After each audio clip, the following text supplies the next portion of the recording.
Hi, so thanks for joining me. Before we start, could you say a little bit about yourself, who you are, and the kind of work that you do? Yeah, my name is Idrees Ahmad. I'm a journalist and a sociologist, and I teach journalism at the University of Stirling. I write for various publications. I'm also a contributing editor at the Los Angeles Review of Books, and I mainly focus on human rights and conflict issues. These days, the focus, for obvious reason, has shifted a lot on disinformation and how it has become a key instrument of conflicts. Great. So this podcast is mainly about challenging common misconceptions or just strange narratives that have developed around foreign policy, particularly in the Middle East. So it's great to have you on because you've written pretty extensively about that, particularly in your article, "How Assad Made Truth a Casualty of War," about the weaponization of fake news. So I guess my first question is about the most common conspiracy theory surrounding Syria, which is the white helmets. So just how would you go about debunking the claim that the West supports ISIS or Al Qaeda via the white helmets?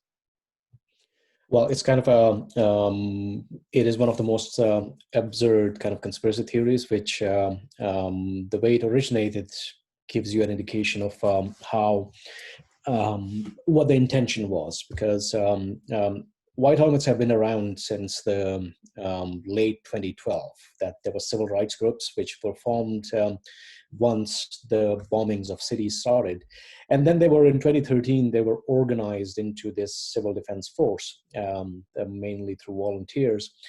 And what happened is that for the first 3 years, Russian media and nobody else paid them any attention. They used to drag people out of bombed homes and everything, and nobody really paid them much attention. But 2016 was the year when, in the summer of 2016, they got nominated for a Nobel Peace Prize, and also a film that was based on their work was nominated for an Oscar. So that's when suddenly there was this massive spike. Well, in fact, that was the first time that the Russian media started paying attention. And I had written an article for the Washington Post at the time in which I was looking at what happened. I saw that in the first 3 years of their existence on Russian media, there's no mention of them. In fact, they were only brought up once when there were videos were shown to mention some bombing. And but they weren't even mentioned with the name of white helmets. It was just something that the Russian media ignored. But once they were nominated for an Oscar and for a Nobel Peace Prize, so then it became, for the Russian media, it became a question of, in fact, for Russian policy, it became a complicating question, because Russian bombers at this time were targeting them through double tap strikes. So what they did is that instead of going after them themselves, Russian media started this whole finding conspiracy theorists from the West and amplifying them. So suddenly, in the next, from that summer onwards till the Oscar ceremony, so they held 40 different, they ran 40 different stories on the white helmets.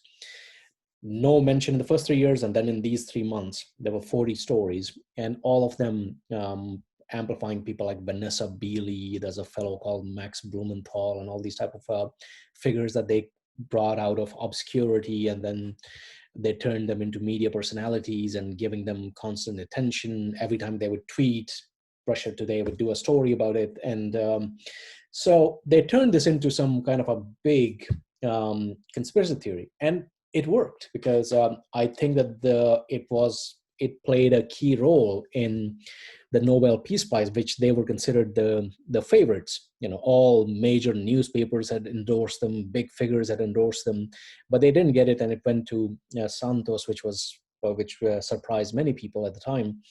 And it had served its purpose. And what they were aiming to do was that here was a witness to the atrocities that were happening in Syria. Because one of the things that happened is that once the white helmets became organized, so Western human rights organizations, including Amnesty and Human Rights Amnesty mainly, what they did is they started encouraging them to have always cameras on, and on their helmets or body cameras, so that whenever they are um, going to a scene of some kind of a bombing or atrocity, so they're also recording this evidence of the war crime that has happened. And what happened is that because of that, they were potentially dangerous in the future. They could be instrumental in war crimes investigations. So Russian media, the Syrian regime, Iranian media, they went out of their way to try to discredit them as a source, that in the future, anytime evidence from the white helmets comes in, so people could say, oh, but isn't that tainted somehow? And that's what happens, that most people don't have to know a lot, as long as they feel like there's some kind of a taint attached to this organization, and maybe they should avoid, maybe they should look for some other organization. And that's kind of what they were aiming for. And I think that with the people who don't follow the conflict, they have succeeded. And that is most people. So that's kind of like what they were aiming for. Yeah, no, that's very interesting. And I think for the people that are interested in conspiracy, I think it's strange that they haven't picked up on what I think is a much more compelling conspiracy, which is the support that Assad and the Iranians and the Russians have given to ISIS. There's much more evidence of that, you could argue. I think the former Yeah, it's kind of it was kind of this situation, a pretty murky situation, in which what happened is that during the 2000s, when the Iraq war was going on, so first an organization emerged in in Iraq. It was just called Al-Qaeda in Iraq. Then it changed its name twice, but then it became the Islamic State of Iraq, ISI. And what happened at the time was that the Syrian regime was actively supporting volunteers who were coming in, international jihadis, that they would facilitate them. They will help infiltrate them into Iraq. The logic was pretty straightforward. They wanted to keep because at that time there was a danger, or the Syrians felt that they could be next. So they wanted to keep, Iranians felt the same way, and they wanted to keep them busy in Iraq, so that they cannot come any further. So they supported various extremist groups, and then what happened is that after 2020, by 2008, Petraeus had this new strategy where he started empowering local tribes, Sunni tribes who didn't want any part in the sectarian warfare. So they themselves kicked out ISI, the Islamic State of Iraq. And they only re-emerged after the war in Syria started heating up, and also in Iraq after there was this kind of a rigged election in which after which Maliki, who was the Iran-backed candidate, started doing this massive purge of the former the tribes which had fought against ISI and also against Sunni leadership. So what happened is that's when ISI returned and later became the Islamic State of Iraq and Syria. It became ISIS.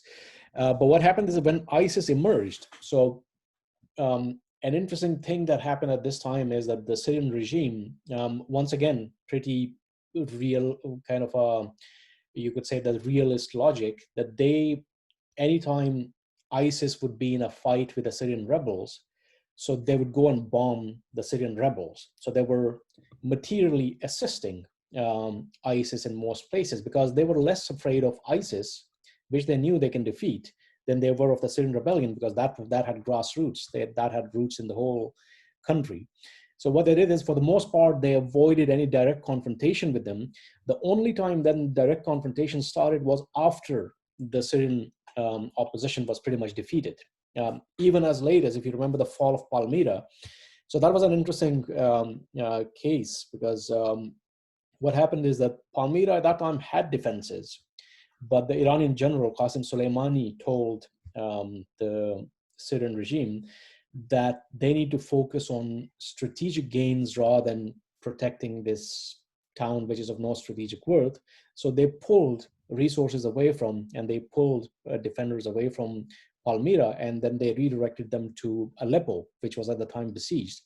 So they essentially left it unguarded, undefended. And that's why it fell to ISIS twice. That ISIS captured it first time in 2016, and then again they recaptured it. And the Syrian regime only turned its guns on ISIS after the regime had been, the opposition had been defeated. And even there, it wasn't they who chose the battle; it was ISIS that was then directly starting to attack them. Okay. So now moving on to those who have spread the conspiracy surrounding the white helmets or the opposition or whatever. So I think it's unsurprising that the far right, particularly the European far right and Trump, have expressed some support for these conspiracies. But I think it's especially interesting how many leftists support Assad. So my question is, why do you think Assadism became so mainstream on the left, or the alt left, I think, as you called them before?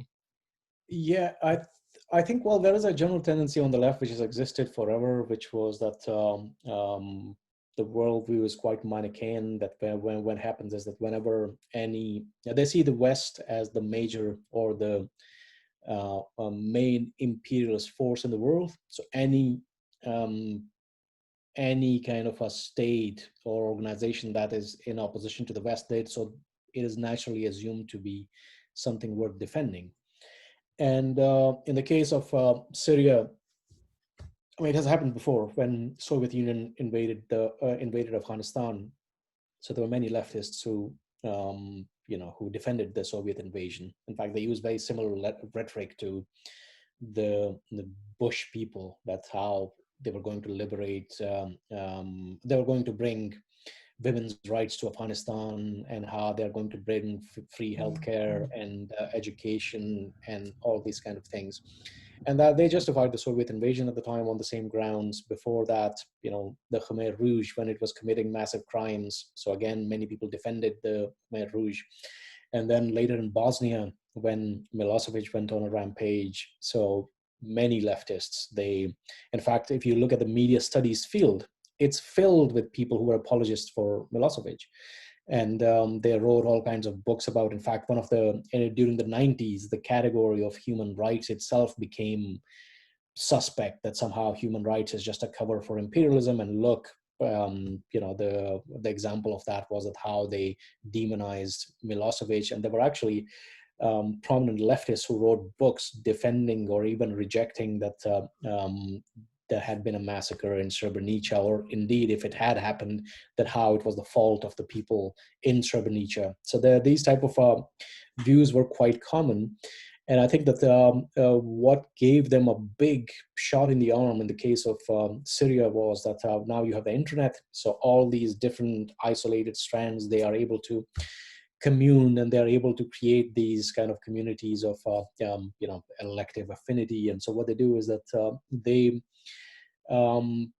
they kind of form these international networks in which they amplify each other's voices, and the conspiracy theories get amplified. And it was quite astonishing that even if you go to the Guardian's website today, you'll find an article written by the person who later on became Jeremy Corbyn's director of communications.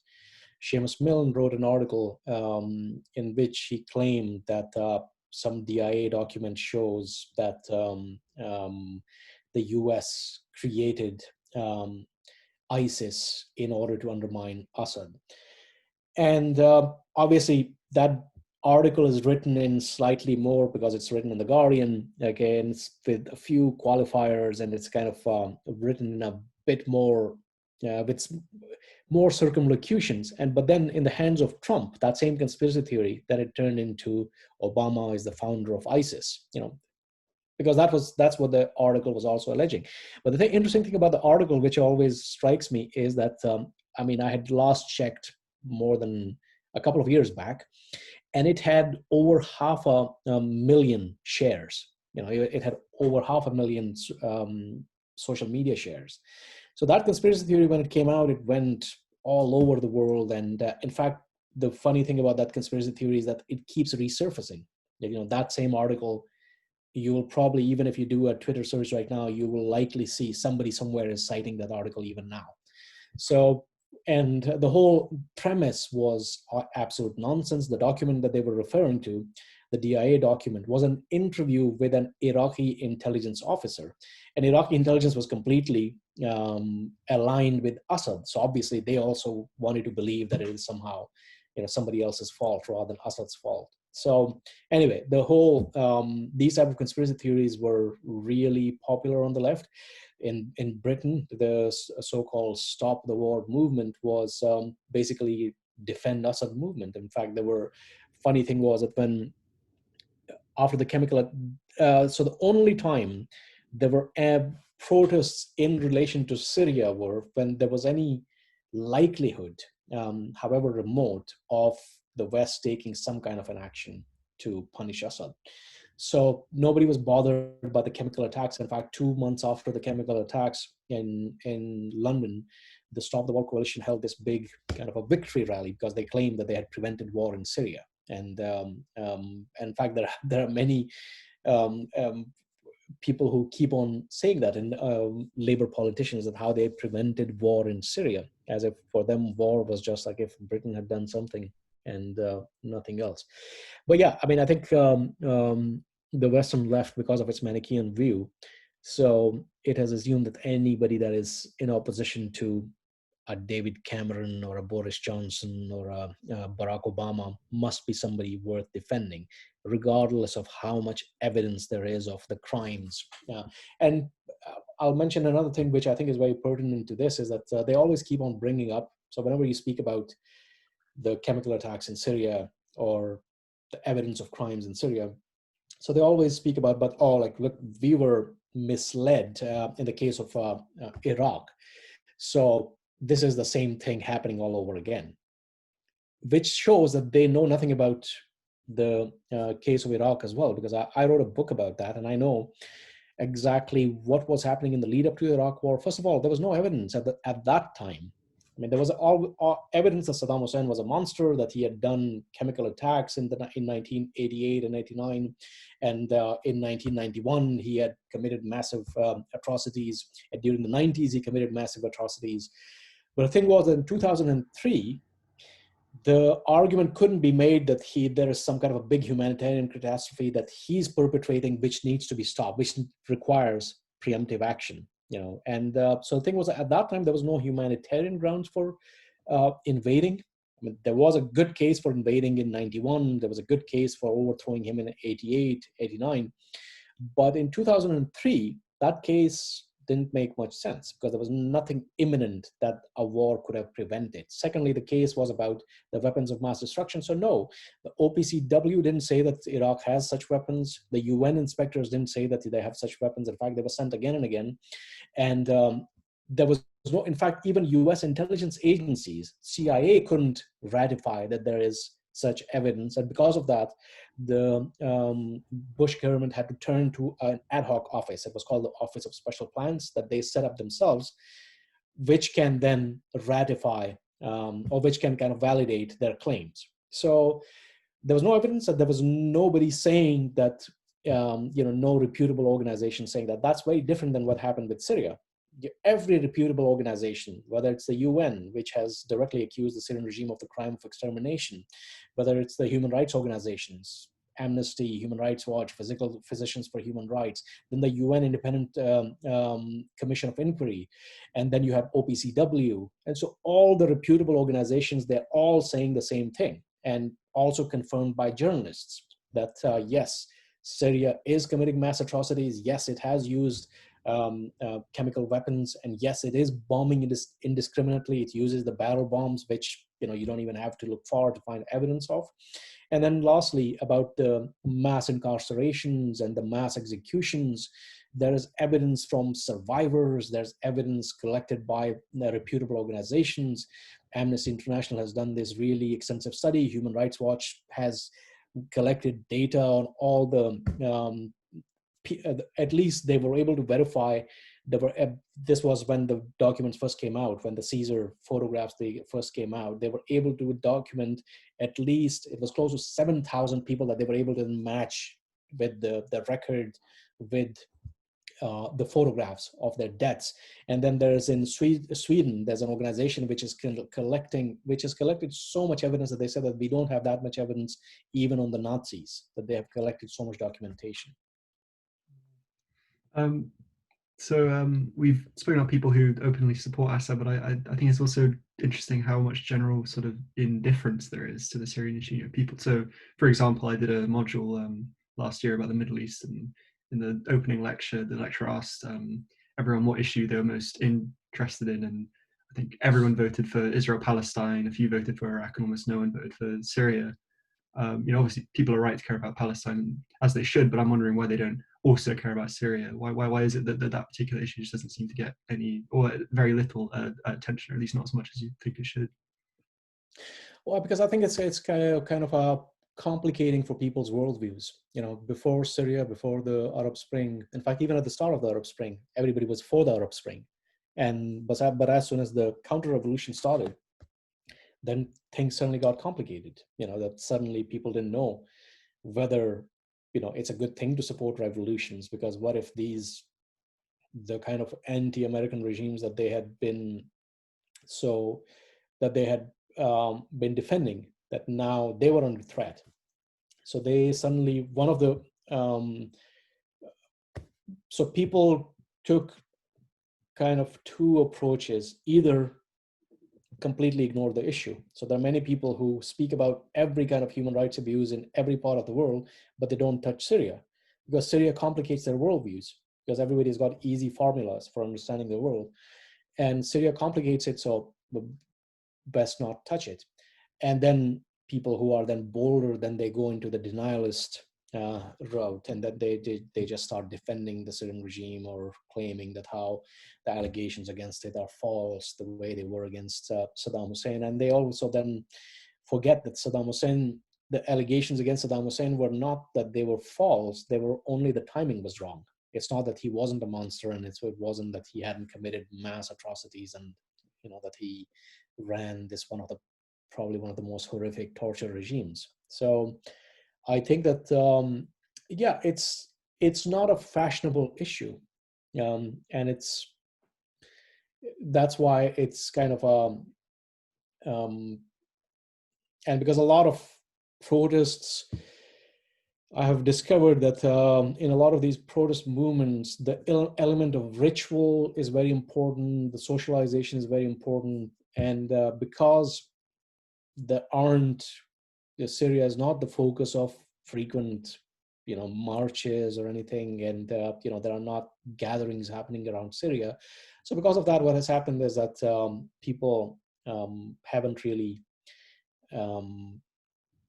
I don't think that they have seen it as some kind of an issue that they that can become an outlet for whatever outlet that people seek in protest movements. Some people genuinely believe it, but I've discovered a lot of people are just looking for some kind of catharsis, and they find it through these protest movements. So I was also wondering, you've already spoken about the Guardian article by Seamus Milne about Syria, but what else were the kind of key events that discredited Corbyn and the people that surrounded him in the eyes of the Syrian opposition and the people that supported the Syrian opposition?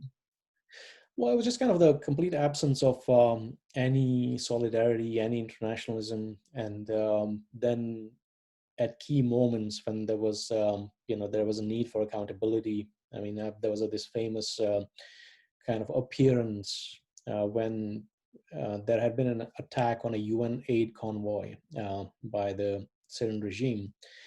And it was very clear the Syrian regime was responsible. And so Corbyn went on Andrew Marr's show, and Andrew Marr asked him again and again and again to condemn this attack.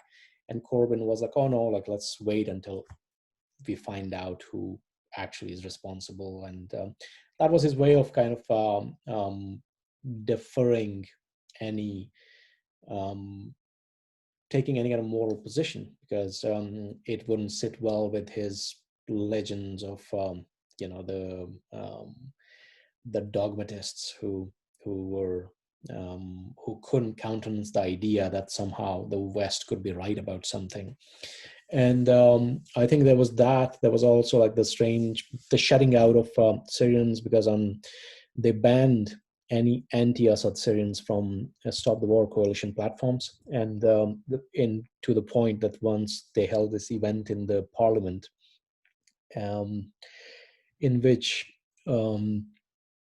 what they did is that they didn't allow any Syrian on the platform, and so many Syrians then came in and sat in the audience. And they tried to speak, and Diane Abbott tried to shut them down. In fact, at one point, they called in the security to have some of them removed. So, and then there were incidents like that, and then finally, when I think there was the military action after one of the chemical attacks. So they held an event in which one of their luminaries spoke, and who said that, well, the British government should be actually, far from attacking Assad, it should be actually allying with Assad to fight ISIS. So suddenly they weren't so anti-war. They just thought that the war, the British government was supporting the wrong side in the war. And so there were many incidents like that there was absence of solidarity, there was a shutting out of Syrian voices, and then there was a denial of actual crimes. There were many people in the Corbyn circle who were very much engaged in the denialism, and his Stop the War coalition was actively engaged in the denialism. So I think that all of that contributed to this distrust. That's why, like, most of us just could not have been happier to see, the Labour Party sort of put that kind of a legacy behind it. It's not like Labour has a lot of troubling history. The Iraq War was another one, but the thing is that the swing happened in the wildly other direction. From Blair to Corbyn, both were completely I would say, in foreign policy terms. I mean, I think that at least New Labour, in domestic terms, it had some achievements. But the thing is that in foreign policy terms, the Iraq War was a big mistake, and a crime really. And then now you had this type of denialism, and I'm very glad that we don't have a government led by a person who is that sympathetic to authoritarian and criminal regimes. So I think that was kind of a big disappointment, because the thing was that they used the rhetoric of human rights, and so many people thought that, okay, this person claims to be for the underdog in Palestine and underdog elsewhere, so he would stand with the people suffering a real genocide, and he didn't. So I think that's where the disappointment came. Yeah, and I think the Palestinian issue is particularly ironic, because I think you said on Twitter before that if you look at the number of Palestinians that Assad has killed, let alone Syrians, it's massive. You would think that if you cared about that, you would also care about Syria. I mean, that's where you also, you discover that, okay, so a lot of these pro-Palestine activism, is it really pro-Palestine? Because, there was so many Palestinians who were killed by the Syrian regime. And then there was the absolute kind of a horrific spectacle of the siege of Yarmouk. That this whole refugee camp is the biggest refugee camp in the region, and it was surrounded, it was starved, it was bombed constantly, and there's this famous photo of when one UN convoy got through, that there's flood of this absolute ocean of hungry people who are there to receive the UN rations. And there were no marches against that, there were no kind of condemnation of that. So are these people really pro-Palestinian? Because that was the most stark example of Palestinian suffering, and they didn't care. So my kind of I've been saying from the beginning that anybody who says collective punishment is something that you can be either absolutely against or you're not against it. It's just opportunistic. So the thing is that if you're opposed collective punishment in Gaza, as I think every moral person should, so then you can't go around and make excuses for collective punishment elsewhere, because some people did. At the time they said, oh, but maybe there are extremists hiding inside but that's what Israelis say about Gaza. So the thing is that if you just start justifying it on those grounds, then you will also have to stop making, you will also have to accept that that logic can be used by the Israelis too. So if you're opposed to collective punishment in Gaza, you have to be opposed to collective punishment in Yarmouk, in Aleppo, and all the other places which were besieged and starved by the Syrian regime. So in your article, which I highly recommend, Junket Journalism in the Shadow of Genocide, you cite a lot of UN and Amnesty and Human Rights Watch reports, but I just don't understand why these people don't trust those sources. I don't know what it is about those sources that they don't think are they do it reputable. opportunistically. They do it opportunistically because if there's an Amnesty report about let's say that the effects of the siege in Gaza, they will happily cite it. In fact, one of the prominent prominent intellectuals in the pro-Palestine circles, Norman Finkelstein, had written a book, and I think that's a pretty good book actually about the Gaza war, that he where he mainly relies on UN reports, Human Rights Watch, Amnesty International. And one of the things he says as well, that, don't disparage these organizations because sometimes you disagree with them because they do valuable work. And I think that most of these organizations, I used to myself be, I have one of the reasons why I've become so conscious of it is because I used to be very much part of that world, and I used to be very critical of Amnesty, of Human Rights Watch. It's not that they never get things wrong. They have made mistakes through their careers, through their history. But the thing is that I've also come to appreciate that they bring a degree of rigor to their work, because their institutional kind of credibility is attached to that. So they put a lot of rigor into it, into the research, and they ultimately, in a sense, they are apolitical documents because they do the both sides thing, which to me is quite offensive because sometimes, there are no two equal sides. So when you start saying both sides, it creates this false parity.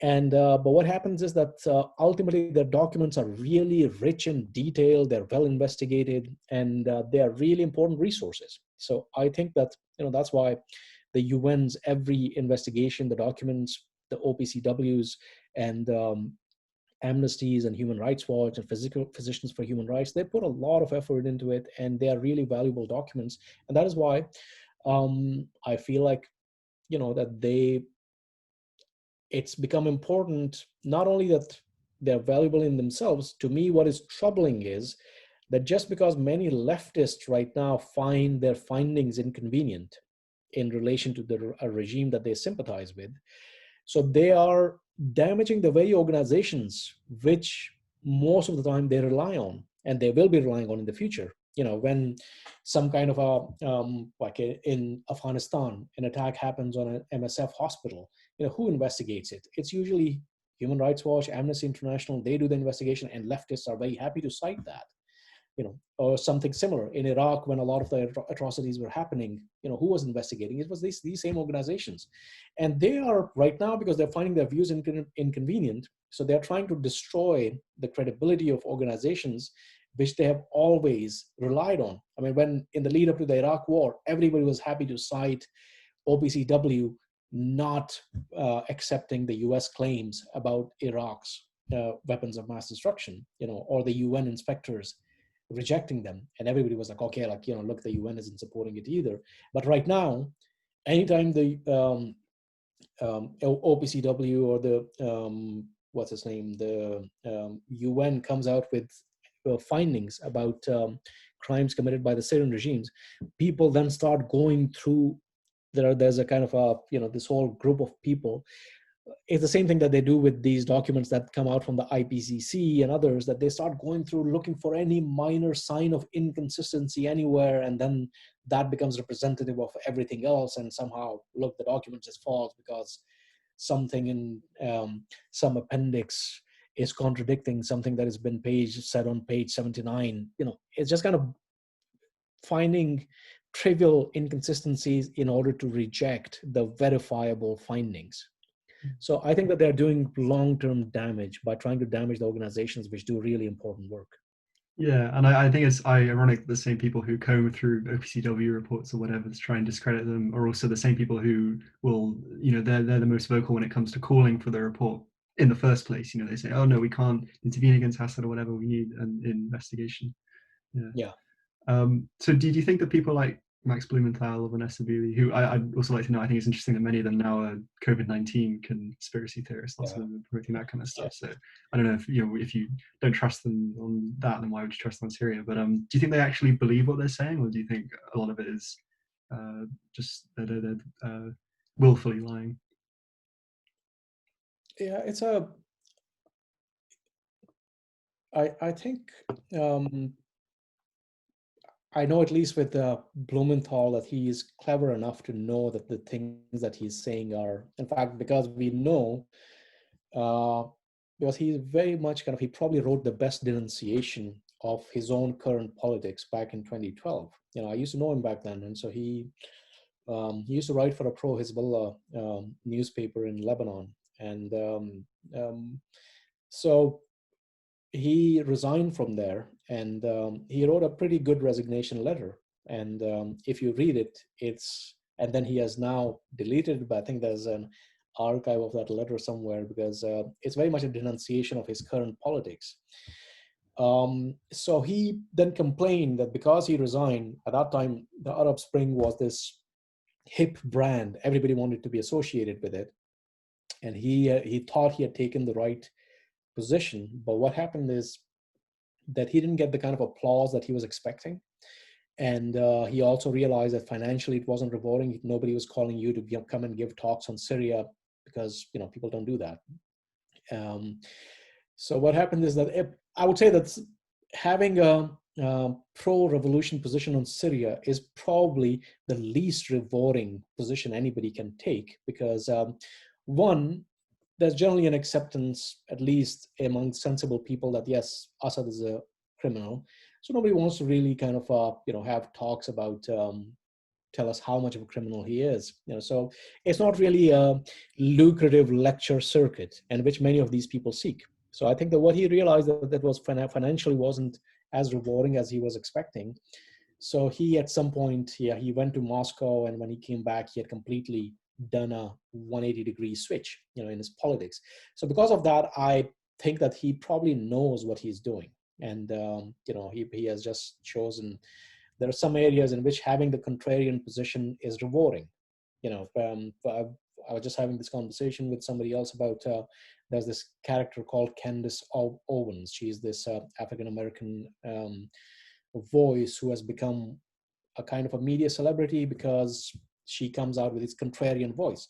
And because if you have a pro BLM position as a Black person, so you are one among tens of thousands who's saying the things that everybody knows about police brutality and the injustices. But then if you're that one Black person who has the contrarian view, that who comes and rejects everything, so suddenly you're in demand. You are kind of not in a big field. You're not competing in a big field. So it becomes rewarding. And, there are suddenly people who are quite willing to listen to your message. And I think that same thing happens with this, because most people know Assad is a monster. So the person who's willing to say he isn't, or who's willing to justify him and do it in a manner which is kind of a slightly seems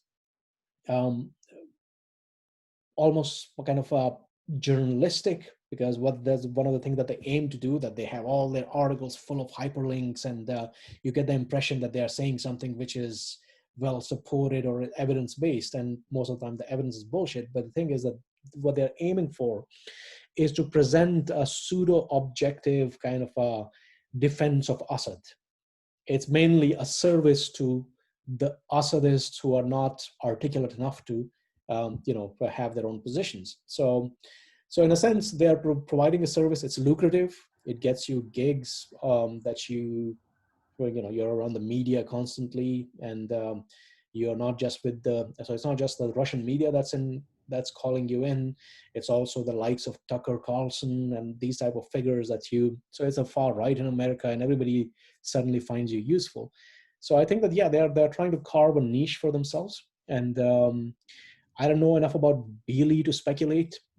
She may actually be dumb enough to believe in the things that she says. But the thing is that at least in the case of Blumenthal, I know that he is clever enough to know what he's doing is completely wrong and unjustifiable. But I think it's kind of an amorality that they just feel like, okay, this position, which one of these is a better position to have career wise?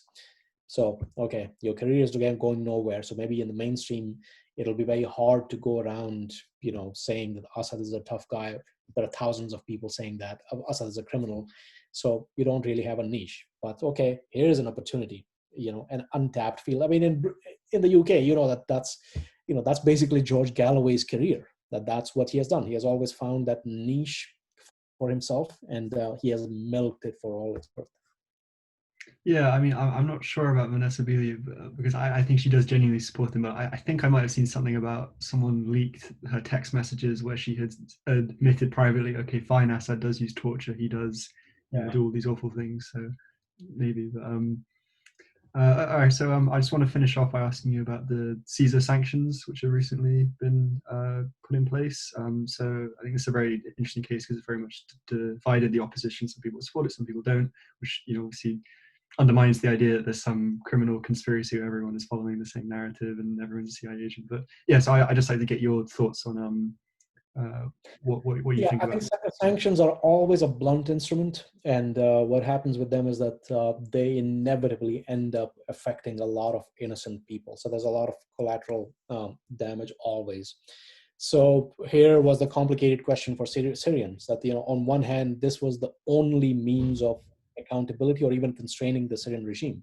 And in fact, ever since, the all of these crises, the financial crises have emerged for Assad, he has had to scale back his military operations. Iran too has had to scale back their military operations.